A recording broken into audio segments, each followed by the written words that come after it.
কোটি টাকার ঘড়ি দেখতে দেখতে চলে গেলাম বিশ্ব রোড। বিকালে অবকাশে গিয়ে দেখা হয়ে গেল সেলিব্রিটির সাথে। আসসালামু আলাইকুম, আমি আছি আপনাদের সাথে জাবেদ। তো আজকে আমরা চলে যেতেছি ব্রাহ্মণবাড়িয়া থেকে বিশ্ব রোড আমার বন্ধুর সাথে। বন্ধুর একটা ফ্রেন্ড আসবে, ওকে রিসিভ করতে।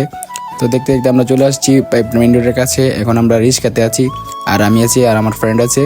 তো এটা হলো ডিসি বাংলা মোড়। তারপর আমরা অবকাশের পাশ দিয়ে চলে যেতেছি।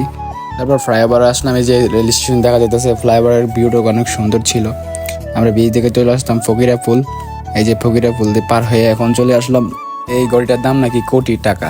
যাই হোক, এটা আমরা পরবর্তীতে ভিডিও দেখবো। তো আমরা রিক্সা থেকে নেমে গেছি, এখন একটা সিএনজি নিব।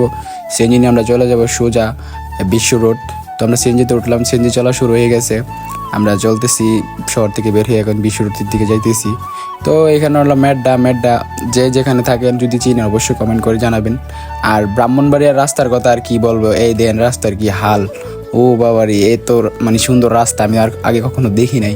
ভাঙ্গা ভুঙ্গা, এই যে গাতা গাতা। গত 3-4 বছর ধরে দেখতেছি রাস্তা করতেছি, এখনো করতেছি। তো আমরা মেড্ডা ফাড়িয়ে চলে আসছি প্রায় বিশ্ব রোডের কাছে। এটা হলো বিশুর, এই যে বিশ্ব রোডের গোলচত্বর। আমরা নেমে যাব এখন। নেমে ওর ফ্রেন্ডেও কল দিতেছে, ওর ফ্রেন্ডে খুঁজে পাইতেছে না। বলতেছে যে গোল চক্করটার মধ্যে আসো। পরে গেলাম গোল চক্করের মধ্যে। ও খুঁজতেছে, কিন্তু ওর তো দেখা আর পাইতেছে না। বলতেছি এদিকে আসো। পরে আমি বলতেছি যে তুমি আমার কাছে কলটা দাও। আমি ওরা জিজ্ঞাসা করি যে ওকে আছে, ও আমার কাছে কল দিবে না, ও নিজে কল দিতেছে। পরে আমি বললাম কোল একটু খুঁজে দেখো। খুঁজতেছে, পরে ওর পেয়ে গেছে। এখন আমরা চলে যাবো ব্রাহ্মণবাড়িয়ার দিকে। ওর ফ্রেন্ডও পেয়ে গেছে। ও আমরা গাড়ি খুঁজতেছি, গাড়িতে উঠলাম। এটা হলো মেডিকেল কলেজ হসপিটাল ব্রাহ্মণবাড়িয়া। তো আমরা চলে যেতেছি এখন বাসার দিকে। আর যেতেন উষা পাশা নেশা ভাই রে, কি অবস্থা। তো এখন চলে এলাম সরকারি কলেজের সামনে দিয়ে।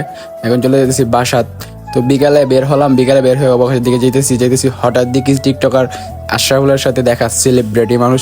তো ওদের সাথে একটু মজা করে নিলাম। তো দিক দিয়ে আমার ফ্রেন্ডের আমি বসে রাখছি অনেকক্ষণ ধরে। সে আমার জন্য রাগ করে রয়েছে, সে এখন কথা বলবে না। তারপর আমি একটু ঘুরে নিলাম। আর এই সে ব্রাহ্মণবাড়িয়া, আইলা ব্রাহ্মণবাড়িয়া। এটারে মানুষ উদ্বোধন হওয়ার আগে এটারে মানুষে মানে সরবালা ফেলাই দিছে। তো যাই হোক, লাস্ট মুহূর্তে আমি আসলাম, সবাই আমার আগে অলরেডি ভিডিও দিয়ে খেলাইছেন। তারপর আমি এখানে কিছু ছবি তুলে নিলাম। তারপর আমার বন্ধুর সাথে দেখা, ওর সাথে হ্যান্ডশিপ করলাম, বললাম ঠিক আছে। পরে ওর সাথে মজা করতেছি। ও বলতেছে জীবনটাই বেদনা, একটা প্রেম করতে পারি না। পরে আমি বলতেছি তোমার পেটটা বাইরে গেছে, তুমি প্রেম করতে পারবে না। পরে আরেক এই যে প্লে বয়ের সাথে দেখা, সে বলতেছে ওরা একটু ভিডিওতে নিতাম। তারপরে নিলাম। তারপর আমরা সন্ধ্যার আগে একটু মার্কেটে চলে যেতেছি, একটু কিছু কেনাকাটা করতে হবে। তো ওদের সাথে আমি একটু ফাইজলামি করতেছি। ওরা বলতেছে তুমি কিসের ভিডিও করে, এই ভিডিও দুষ্টামি করতে আমরা সরকারি কলেজের সামনে দিয়ে চলে গেছি। এখানে বাচ্চারা গান বাজাইতেছে, খেলা হয়েছে মেবি, ছোটোগুলো আবার নাচানাচি করতেছে। পরে আমরা চলে গেলাম ফকিরে বলে ব্রিজের সামনে দিয়ে। আমি হাঁটতেছি, আমার বন্ধু পিছিয়ে ভিডিও করতেছে। পরে আমরা মুক্তমঞ্চের সামনে এসে এখানে আমার একটা সিম কিনতে হবে। তো আমি একটা সিম কেনার জন্য খুঁজতেছি কি সিম নিব। পরে দেখলাম এয়ারটেল আছে, বাঙালিং আছে, গ্রামীণ আছে। আমি একটা এয়ারটেল সিম নিলাম।